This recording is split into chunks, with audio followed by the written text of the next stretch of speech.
moment to center in the awareness of this power that we're focusing on today. It's fine. It's a 1/4 turn off. It's the picture over there in the CLC has the eye going this way, not this way. They'll pretend it's a snake eye. Okay. This is the power of understanding. So let's take a moment to just center that awareness. Center that awareness, your awareness right now in the top of your brain and the frontal lobes, the front third of your brain, your forehead and inward into your brain. Breathe in and out and release any distractive thoughts. For now, we spend a little bit of time exploring understanding. Understanding is our goal right now. That power that allows us to make meaning of things, that helps us to connect the dots, that helps us to process and control impulses, that processes the sensory information that comes in through our senses and helps us understand it. That power of understanding.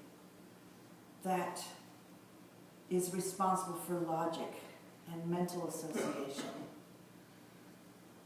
and planning. That power that helps us to make sense of the things that we notice in the world. All right? Are you focused on that? That is a power that you have whether you are spiritual or not. It's a power that we have. Think about this though. Not everybody has it very well developed. In fact, scientists are telling us that this power really isn't mature until the mid-20s. So, if you're a parent of a teenager, impulse control, making wise decisions, putting pieces together, the facts that you know and being able to put them together isn't very well developed for the teenager. So, boy, I wish I had known that when my teenagers were teenagers.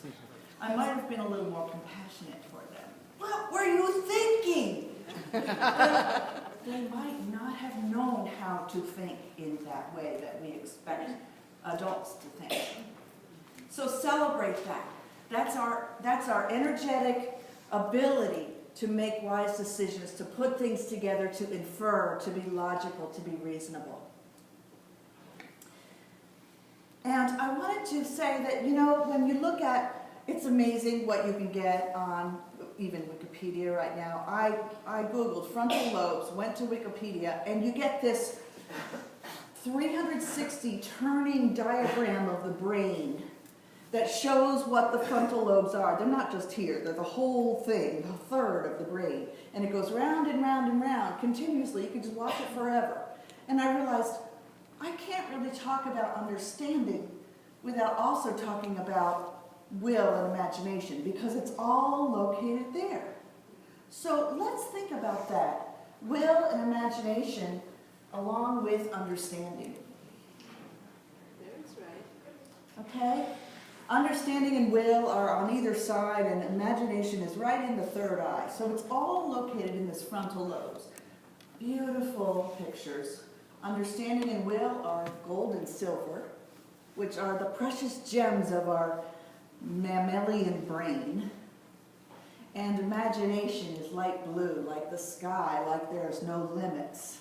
Great colors to go with these ideas. So I want you to just take a moment to think for yourself, instead of me telling you, how they interplay. And if you would, just lean over to a person that's sitting next to you and talk it out so you can engage your brain. How can these three interplay? Go ahead. Imagine it for revenue.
come back to the group.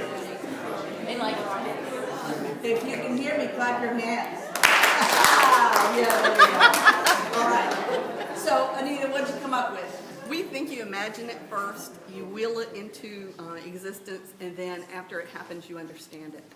Okay, she says it kind of is sequential. Imagining first, will it into existence, and then you understand it. Okay. Anybody else? Anything else that came up for you? Yes? I think it would be more of a reverse. You would understand something, and then it would pique your imagination, and then you would really. Did you hear that? You would understand something first, then it would pique your imagination, then you'd will it into being. Okay. You know, neither of them are wrong. They're both right. Yes. I wasn't sure what I was doing. What you're saying, the idea is what I was attempting to get the words for. In other words, healthy choices. What's your next mission? What are you told to do in your next step? Okay, great. Anybody else? Yes. Well, to me, one of the things that we get stuck sometimes in places because we can't imagine something any different, which means we lose our understanding and grasping of the ability of our own power to change. And when that occurs, we lose our will. We lose our will for a lot of things. And with the loss of will, we just get stuck sometimes in a negative imagination. Okay, let me see if I can repeat that for those of you who couldn't hear her. About we can understand something but then get stuck in our understanding. And that was really well said. I wish I could remember exactly. And then when we get stuck, we can go into not being able to choose, which is will, right? The choices. And then we can each actually get into negative imagination. It's not going to work. And so we get really stuck with that, not having the right understanding. Very good. Yes? I couldn't think in the moment because I'm an introvert, so it took me a while. Other people Time to kind of think, sparking it. yes. Yeah, but when you first said it, I was thinking more of in a listening perspective, that if I'm listening to someone and trying to understand them, how would that relate? And so I was thinking that as a listener, if you want to understand somebody, first you have to will yourself to stay focused on that person. You have got to want to listen to that person, and then have the imagination to go with them into their story and imagine what it's like to be them. So anyway, so I was thinking of it more as a listener instead of me. Yeah, anyway. So that would be kind of to be able to have empathy when you listen. Yeah, To be able to have an empathy, it requires the understanding and the imagination. yeah. Very good. Nice. So obviously these are all brainy things, and they do come together quite a dynamic interplay. I was thinking as I planned this, I couldn't believe what came to me. It's just like, wow, what a great idea. Remember Apollo 13, Houston, we have a problem. We're sending these guys around the backside of the moon, and they were expecting all this to work just perfectly because they had all the intellect, all the understanding that they needed, right? They had done Apollo missions before. It was the 13th Apollo mission, and something went wrong. Houston, we have a problem. It was a serious problem to the point of we might not get these guys back. And so the scientists on the ground at Houston were given a bucket full of miscellaneous things to play with in order to rescue these people and bring them back. They were told that they had a certain amount of time and it had to be done.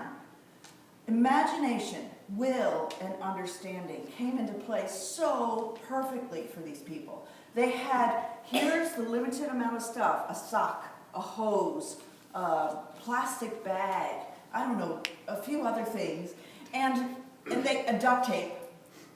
And they had to figure out how to make sure that there wasn't too much leakage and the people had the oxygen they needed, engaging their understanding of scientific principle of physics, engaging their imagination like crazy. And will was huge because their mission was to get these guys back with nobody dying. That's what we do with our frontal lobes. Our brains are amazing, and we can solve things because of imagination and will and understanding. So that's intellectual understanding. So, but we're not just an intellectual society. We're here on a Sunday morning to understand our relationship with the I am, right? So let's bring that into what is this ability to imagine or to understand, imagine and have choices in the spiritual realm, because all of these 12 powers are innate powers that we all have, whether we apply it to spiritual or not. I'm thinking, if I have a plan and I have all the ability to do everything I need to do, like say build a house and I'm a construction person and I know all the rules about positioning and foundation building and drainage and structure and tension and everything else, and I'm going through and I'm doing my routine of building this house, and something comes up, something unexpected, environmental or what's going on with the ground or who knows what, because you never expect those unexpected things. I can take it into my spiritual silence and let go of trying to figure it out. Not panic, let go of trying to figure it out, and watch what comes up. There we're going much deeper than just knowledge. You can do that with the dynamic of a group of people and say, we thought this is what was going to happen, but it didn't happen the way we expected it to. Now what? Does that sound familiar to this group of people in the past year? So think about it. Okay, we made a plan. We set it in motion. Abort plan. It didn't happen the way you thought it would. Does that mean you can't solve the problem? Of course not. Can you engage imagination, will, and understanding? And go within. And stop trying to plan it all in the head and blame and fix. But go into the silence and say, okay, now what, Lord? And you know when I say, what, now what, Lord? Or when we say, here am I, Lord? It's right here. Well, actually, it's out there too. And that's how we use our imagination to deal with those paradoxes of God is transcendent and eminent. To deal with those paradoxes of God is personal and principle. We deal with that through our understanding.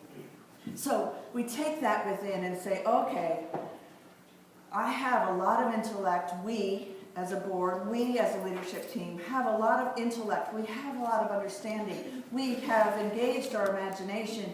We have the will to make the right choices, and we're willing to. What are those choices to make? And wait in the silence for the answer. And it comes.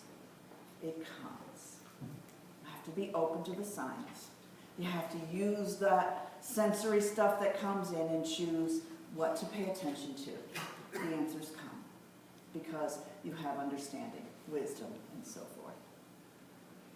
So that's a way to do personal, spiritual use of understanding. You don't quit. You say your shoulds. You don't let the shoulds stop you.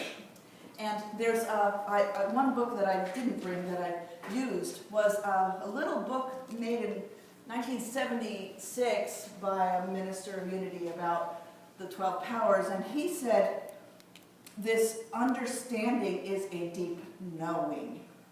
And his affirmation is, the light of understanding enables me to see clearly and take right action. But it's so closely connected to will, you can hardly separate them. Think about that again. The light of understanding helps me to see clearly and take right action. The light of understanding helps me to see clearly and take right action. Say that with me. The light of understanding helps me to see clearly and take right action. When you're in a conundrum about what to do next, affirm that. Say it once again with me. The light of understanding helps me to see clearly and take right action.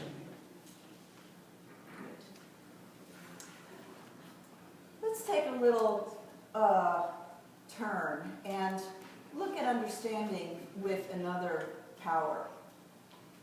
1 Corinthians 13 says, if I have prophetic powers and understand all mysteries and knowledge, if I have faith so as to remove mountains, move the blocks out of the way, I have enough faith to do that, but have not love, I am nothing. 1 Corinthians 13 is that love chapter. If I have understanding to all mysteries and knowledge, but have not love, I am nothing. So let's look at love and understanding. And the book that I was referring to, the minister said, love trumps understanding. Love trumps understanding. Love enhances understanding. Understanding is knowing with your heart.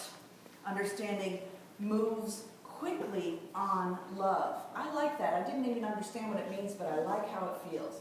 Understanding moves quickly on love. Understanding moves quickly on love. To understand someone is to love him. I have a story I want to talk about, and I will.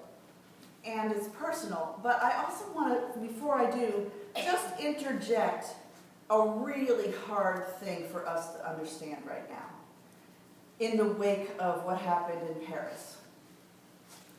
How can we possibly understand people who want to do something like that, or any other terrorist activity that we've witnessed in the past couple decades?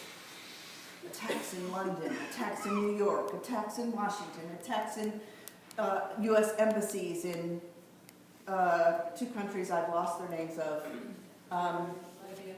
Yeah, Libya and somewhere other, Sudan or something. How can we try to understand that? And we say all these things in our 5 powers about seeing the Christ in everyone. That everyone has that Christ consciousness. So that's a question I want to put out to you. It's almost impossible for us to stretch to that place. But that's our calling. To love and understand those people. Wow. It kind of gives you a lump in the throat. Uh-oh, that's what we're supposed to do? And so I really wanted to talk about what we learned about last week with Carrie Kenyon, with The Eye of the Storm. We didn't really deal with a lot in the book, but it is a book that you will be focusing on. You have in the bookstore. I suggest that you study it, because what it is to learn that nothing or no thing and no one is against me. Can we stretch to think about that in terms of ISIS and terrorists? Now, that's why we need to engage love, right? And understanding can move quickly on love. Doesn't mean you have to tolerate what they've done. It doesn't even mean that we really can understand what's going on in their brains. Can we possibly see the Christ in them? Or whatever consciousness you want to call it when it's a Muslim. So let's say the Allah consciousness in them. I'm asking that question without having any answers. Okay? Because it's for me to work on as well, and every single person in this country and in France and in all of Europe and everyone who is angry at this little pocket of people who are out of control? We all have to ask that question of ourselves. So I want to bring it a little closer to home. And maybe we can bridge that when we conjugate on this for a while. But I thought last week when Carrie did this, and I had heard this before. In fact, I studied this over in my home church in Chapel Hill with Catherine and Steele when they came to Chapel Hill to teach it after we had gone through a change of minister. And I had heard it then, but you know, that was over 10 years ago, and you see things differently as you mature spiritually. So this time, what I brought up into my mind was a former relationship. And Gary Simmons says in here, he admits that he's had several past wives. And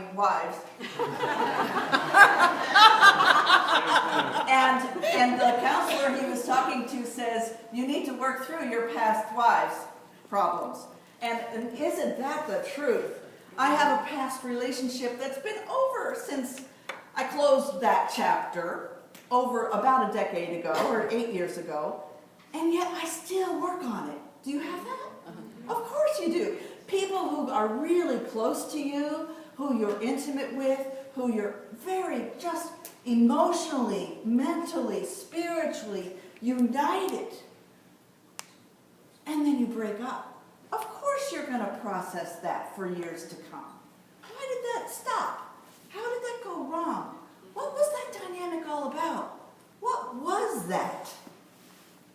And I do that with John. Okay, so not this John, this person named John. There's lots of Johns in the world. It was a safe name. And that is his name. John and I had this dance of coming together and separating, coming together and separating. I mean, and it really looked a lot like the domestic violence cycle, although it was mostly emotional violence. And so it was like this cycle of, we'd come together and it was like, oh, the stars have brought us together. And it's like, we just knew each other the very first time we had a meal together. We shared food. We knew the other person would like it. We just knew each other. And it went on that, like just like that, it was like 100%, right from the beginning. And it lasted a really long time, that wonderful beginning. And then there was some not so great things, and some holding back, and some agitation, and some misunderstandings, and a little bit of control happening, and a little resistance happening, and pretty soon, I don't want to be in this relationship. This is way too tight for me, you know? And I'd step away, and there would be anger, and there would be swearing, and threats, and then silence, and then a few months later, oh, I miss you. We had such a good time together. When I walk in the woods, all I can think about is you. Let's do it again.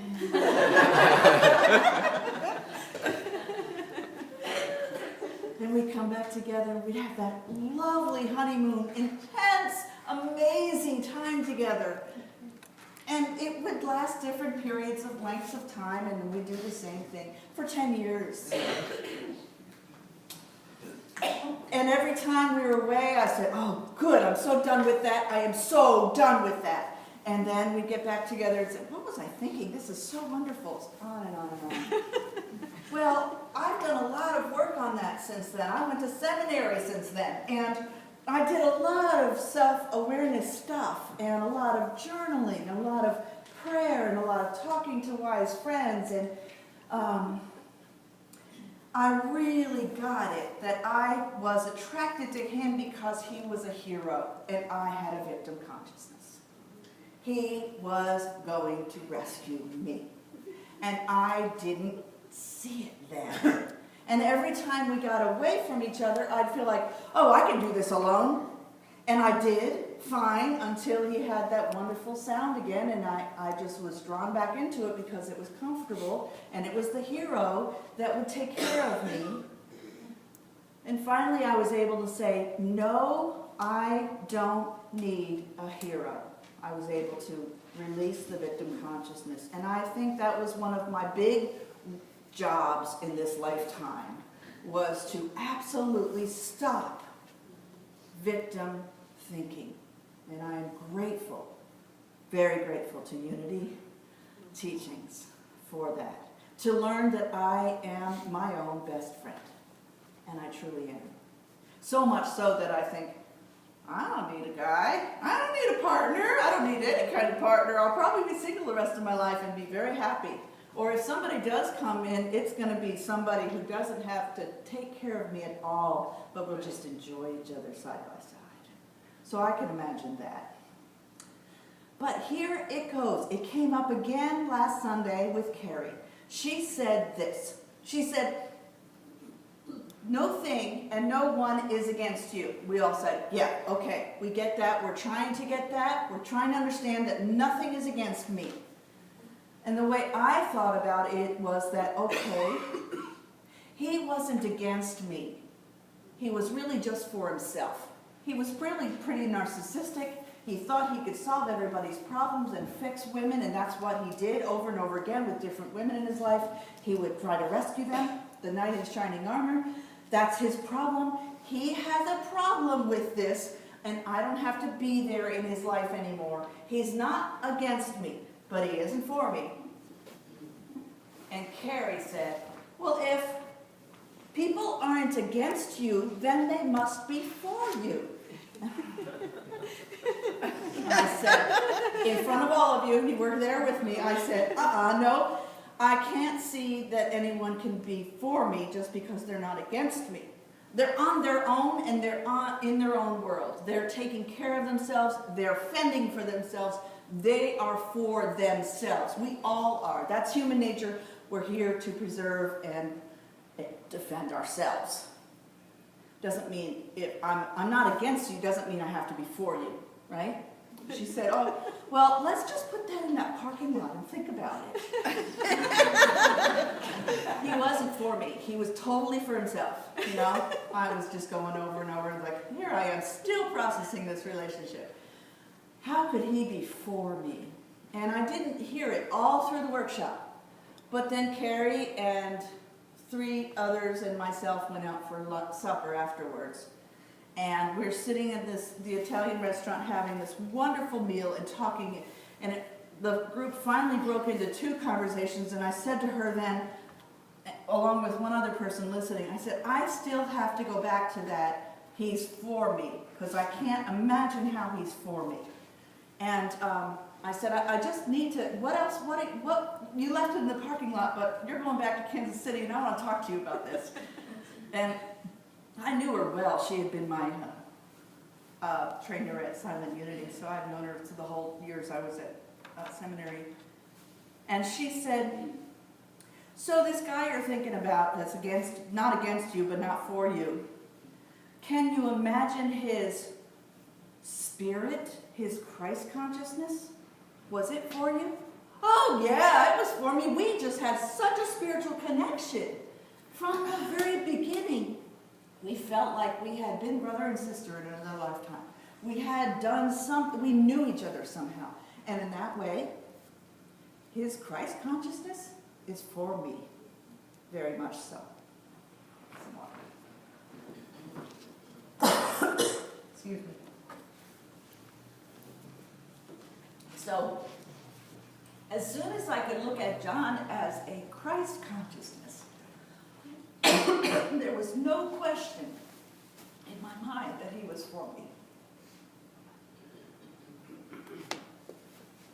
Because I had understanding about him through love. I could see his loving spirit that I knew was there. Underneath all the, excuse me, I wish this had not happened to me.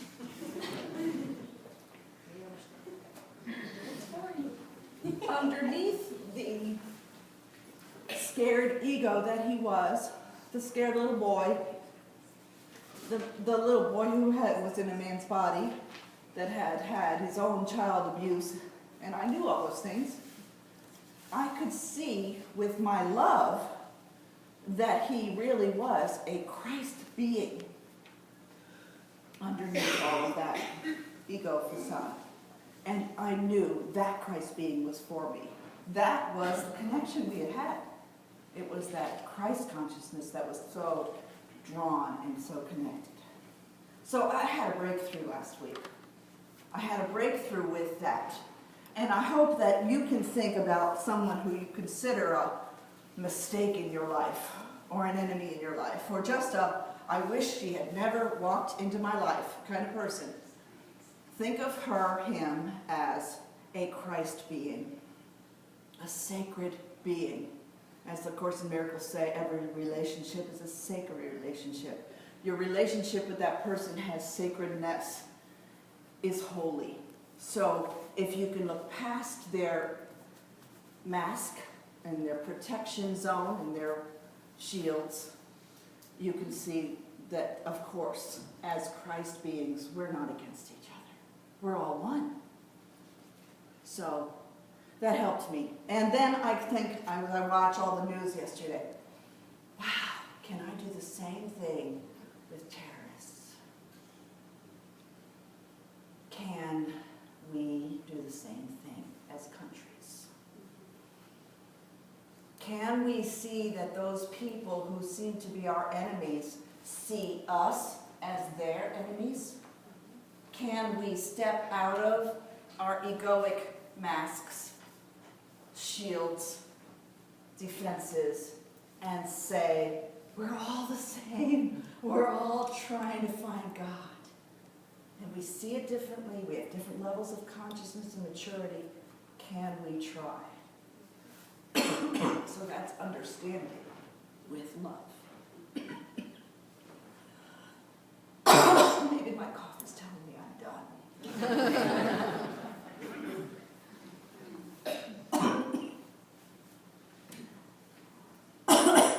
Affirm. The light of understanding enables me, I said that before, right? The light of understanding enables me to see clearly and love fully. Try that with me. The light of understanding enables me to see clearly and love fully. Let's do it again.